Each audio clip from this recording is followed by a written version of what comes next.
Tomato పప్పు ఎంతో రుచిగా రావాలంటే ఓసారి ఇలా ట్రై చేయండి. ముందుగా ఒక గ్లాస్ కందిపప్పుని శుభ్రంగా కడుక్కుందాం. ఇప్పుడు 3 గ్లాసుల నీళ్లు వేసుకొని అర్ధగంట సేపు నానబెట్టుకుందాం.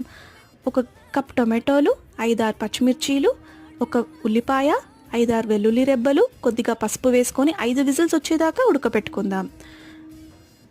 ఇప్పుడు చల్లారినింకా ఇలా మెదుపుకుందాం.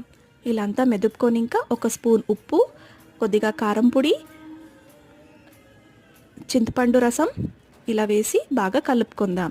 ఇప్పుడు పోపుకి కొద్దిగా నూనె వేసుకొని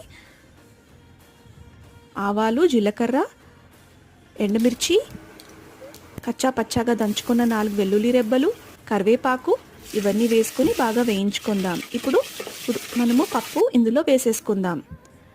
5 నిమిషాలు ఇలా ఉడకపెట్టుకొని ఇంకా దించేసుకుందాం. ఎంతో టేస్టీగా ఉండే టమాటో పప్పు రెడీ. సబ్స్క్రైబ్ చేసేది మర్చిపోవద్దండి.